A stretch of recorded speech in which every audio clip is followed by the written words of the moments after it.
it's Brenda and Sherry again, and we're here to talk to you a little bit about a buyer's checklist.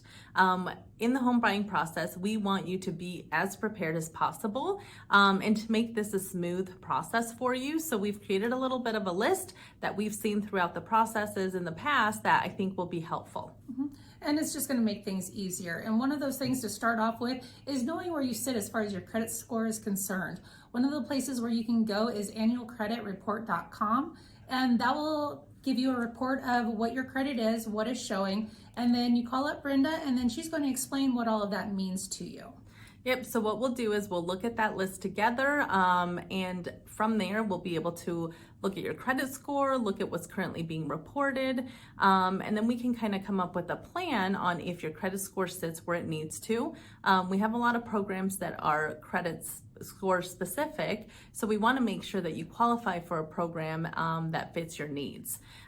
With that process, if your credit score is a little bit low, this way we know ahead of time and we're able to come up with a plan to do a rescore process. I walk with you in that process together, so then that way we can go ahead and get your credit score where it needs to be for one of our loan programs. And then you want to see where your comfort level is with your payment. Do you want to be paying as much as you are for rent? Do you want it a little lower? Can you afford a little bit more? But with that, once you figure out that, and don't say, oh, lowest price possible, because that's a zero, and that's just not going to happen. So once you get your comfort level of what you want to be paying, then Brenda can actually go in and see how much house you can afford.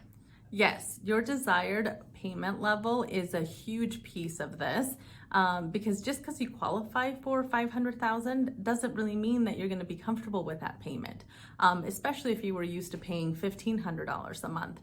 Doubling a payment like that can be a huge expense. Plus you have utilities, and if anything happens in your home, you no longer have a landlord, so you want to be able to make those payments and have all of those bills come up and not be out of pocket and not have anything be an extraordinary expense that puts you in a bad position. So really making sure that we have a great conversation about what your payment comfort level is, and then that way we can come up with a purchase price, and that way you can start looking at homes with Sherry. And then once you get that purchase price, you also want to consider, how big of a home do you want? How much room are you going to need? Are you planning on growing? Are you planning on downsizing? How close do you want to be to work and schools if you have kids? Do you want to live in certain areas? Do you want an HOA?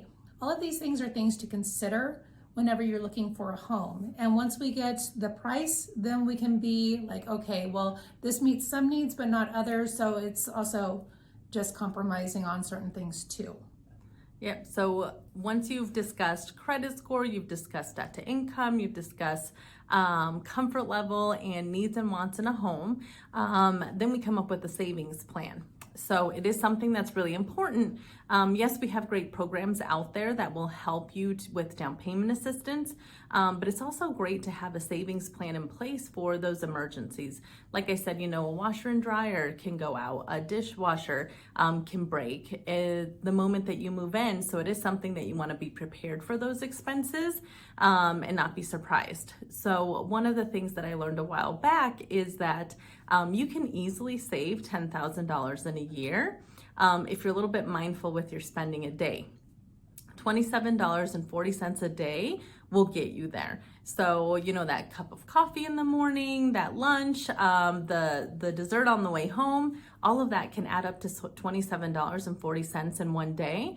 And that will easily be $10,000 in a year. So having those conversations with myself, setting up a plan for a savings plan with your bank, I know that my bank will automatically transfer $27.40 from my checking to my savings, if that's something that I have set up specifically, which I do have, just to be able to have something that is forced on me to make it a little bit easier to save money. So it is something that you want to make sure that you have that discussion, look at your options with your bank to see if you can save a little bit of extra cash. And then with some employers, they also will take like a certain percentage, say 10%, they'll automatically put it in your savings account, put the rest in your checking account. So that's something to look into also. And also, we always talk about this, there are certain costs whenever you are purchasing a home. So do make sure that you talk to your agent and your lender to find out what those costs are to make sure that you have the money for those. Yes, so checking in with me, checking in with Sherry to talk specifically about closing costs, programs available, because there are some that are state specific. So we want to make sure that we're looking for the state that that you're planning on living in. Again, the biggest thing that we can't stress enough is always stay in contact with your agent and your lender, before the process, during the process, after the process, and we'll stay together in communication as well, because that is the only way that things will be able to go smoothly, is if we all are communicating, giving us more information. Even if you feel like you're oversharing, that's okay. We would rather know more than less, and that way there's no surprises along the way. Yeah.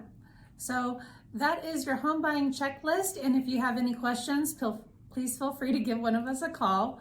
And Have a great Valentine's Day. bye-bye.